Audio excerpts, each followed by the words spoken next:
Hello everyone, स्वागत है आप सभी का इस वीडियो में। इस वीडियो के थ्रू हम लोग जीके जीएस से रिलेटेड इंपॉर्टेंट क्वेश्चंस डिस्कस करने वाले हैं। तो अगर आप किसी भी एग्जाम्स की प्रिपरेशन कर रहे हो तो ये वीडियो आपके लिए हेल्पफुल है। सो स्टार्ट करते हैं वीडियो बिना किसी देरी के।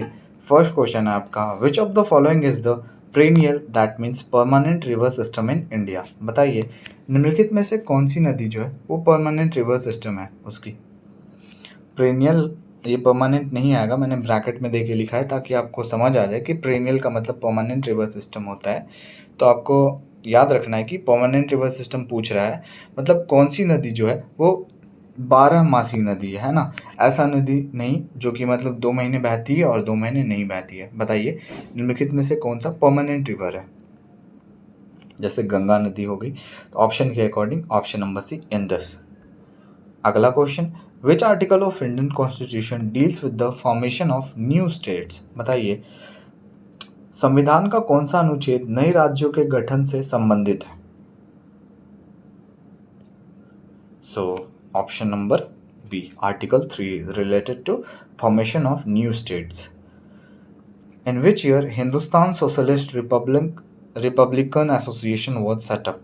बताइए कौन से साल हिंदुस्तान सोशलिस्ट रिपब्लिकन एसोसिएशन की स्थापना हुई, सेटअप की गई। शॉर्ट फॉर्म में इसको HSRA बोलते हैं और इसकी स्थापना सेटअप की गई ऑप्शन नंबर ए 1928। अगला question, where was Ghadar party founded. Ghadar party की स्थापना कहाँ की गई थी। जगह का नाम आपसे पूछ रहा है।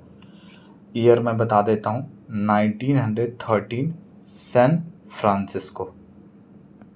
सैन फ्रांसिस्को, ठीक है, सैन फ्रांसिस्को हो गया। तो अब आप समझ गए होंगे सैन फ्रांसिस्को कहाँ है, यूएसए में है। 1913 यूएसए सैन फ्रांसिस्को, याद रखना गदर पार्टी। क्वेश्चन ऐसा भी आता है गदर का मतलब क्या होता है। तो गदर का मतलब क्या होता है, रिवोल्ट। एसएससी में आया हुआ है ना द वर्ड गदर मीन्स, तो याद रखिएगा रिवोल्ट होता है गदर का मतलब। विच of the following cities is not situated on the bank of Ganga river. निम्नलिखित में से कौन सी नदी, कौन सी शहर गंगा नदी के किनारे नहीं है। भागलपुर बिल्कुल, पटना भी है, वाराणसी भी है, कोटा नहीं है। कोटा आपके चंबल नदी के किनारे स्थित है, Kota. Option number D correct हो जाएगा, ठीक है। The famous battle of Plassey in 1757 was fought in which region of India. प्रसिद्ध युद्ध 1757 में बैटल ऑफ प्लेसी जो हुआ, तो ये कौन से रीजन में हुआ, भारत के कौन से रीजन में। तो भैया ये आपके वेस्ट बंगाल रीजन में हुआ, ऑप्शन नंबर सी। अगला question, table tennis is the national game of which of the following country. बताइए टेबल टेनिस कौन से कंट्री का नेशनल गेम है। हाँ, तो टेबल टेनिस है किसका, ऑप्शन नंबर बी चाइना का। In Indian constitution the method of election of president has been taken from which country. जैसे मेथड होता है ना इलेक्शन कराने का प्रेसिडेंट का, तो ये मेथड जो है ये कौन से कंट्री से बोरो किया गया है, लिया गया है, बताइए। तो देखिए method of election of president जो है ये लिया गया है आपके आयरलैंड से। Option number D is the correct answer. अगला question, which of the following article says that India shall have a vice president. बताइए भारत का कौन सा आर्टिकल जो है ये कहता है कि भारत में राष्ट्रपति होगा। ये कहता है आपका आर्टिकल 63 ऑप्शन नंबर बी कि India shall also have a vice president. Okay, और हमारे भारत के वाइस प्रेसिडेंट कौन है अभी, जगदीप धनखड़ जी। Sheesh Mahal was build by, बताइए शीश महल किनके द्वारा बनवाया गया। शीश महल जो है बनवाया गया ऑप्शन नंबर बी महाराजा नरेंद्र सिंह के द्वारा। विच of the following is not a constitutional body. निम्नलिखित में से कौन सी कॉन्स्टिट्यूशनल बॉडी नहीं है। फाइनेंस कमीशन है, इलेक्शन कमीशन भी है, कमीशन फॉर शेड्यूल्ड ट्राइब्स भी है, लेकिन नीति आयोग जो है ये कॉन्स्टिट्यूशनल बॉडी नहीं है। Option number A is the correct answer, ठीक है। चलिए आगे बढ़ा जाए। Which was the Mughal empire at the time of battle of Plassey. मैंने आपको बताया था बैटल ऑफ प्लेसी कब हुआ था, 1757 में हुआ था, है ना। और आपसे ये पूछ रहा है कि उस टाइम पे मुगल एम्पायर कौन था, बताइए।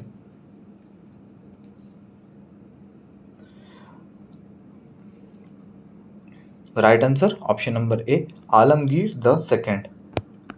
अगला question, discover of India was written by, discover of India जो है ये किनके द्वारा लिखा गया है बताइए किताब। डिस्कवरी ऑफ इंडिया है ना, डिस्कवर नहीं, डिस्कवरी ऑफ इंडिया, भारत की खोज। So this book is written by option number D, Jawaharlal Nehru. अगला question, what is the chemical formula of quick lime, बताइए क्विक लाइम का केमिकल फॉर्मूला क्या होता है। So the chemical formula of quick lime is CaO, option number B is the correct answer. What is the rank of India in World Happiness Index 2023? World happiness index में 2023 में भारत का कौन सा rank रहा। Number 1 पे रहा आपका कौन सा, फिनलैंड है ना।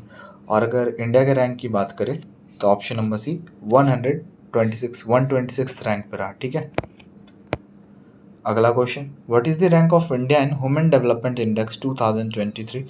ह्यूमन डेवलपमेंट इंडेक्स 2023 में भारत का कौन सा रैंक रहा। नंबर 1 पे इसमें जो कंट्री रही है भाई, ये रही आपकी स्विट्जरलैंड, ठीक है। तो इसमें हमारा भारत का रैंक रहा 132, option number D. What is the parliament name of USA, USA का पार्लियामेंट का नाम बता दीजिए। डाइट तो मैं सबसे पहले बताऊंगा, जापान का है। यूएसए का पार्लियामेंट का नाम है कांग्रेस। और ये जो आप पार्लियामेंट देख रहे हो ना, ये है आपके कनाडा का, ठीक है। और ये जो आप नेशनल असेंबली देख रहे हो, तो भैया नेशनल असेंबली किसके पार्लियामेंट का नाम होता है, फ्रांस, ठीक है। जापान का डाइट हो गया, कनाडा का हो गया पार्लियामेंट, और फ्रांस का क्या हो गया, फ्रांस का नेशनल असेंबली, और यूएसए का कांग्रेस, ठीक है। चलिए अगला question, the 11th schedule of Indian constitution deals with the 11वीं अनुसूची भारतीय संविधान की किसके साथ डील करती है। तो देखिए 11th शेड्यूल जो है ये डील करती है responsibility and power of panchayat के बारे में, है ना, कि पंचायत की क्या रिस्पॉन्सिबिलिटी है, उसकी क्या पावर है, ये बताता है हमें 11th शेड्यूल भारतीय संविधान का, ठीक है। Which article of Indian constitution related to Indian foreign policy, बताइए भारतीय संविधान का मतलब भारतीय संविधान का कौन सा अनुच्छेद जो है वो भारतीय विदेशी नीति से संबंधित है, कौन सा अनुच्छेद। तो ये अनुच्छेद है आपका ऑप्शन नंबर बी, आर्टिकल 51, ठीक है ना। ये बताता है हमें विदेश नीति के बारे में, भारतीय विदेश नीति के बारे में। टिकारपाड़ा वाइल्ड लाइफ सेंचुरी कहाँ है बताइए। Where is Tikarpada wild life sanctuary located, which state. So this is located in Orissa, option number A. तो वीडियो को एंड करते हैं। वीडियो अच्छा लगा और हमारे चैनल पर आप नए हो तो लाइक शेयर एंड सब्सक्राइब जरूर कीजिएगा। मिलते हैं नेक्स्ट वीडियो में।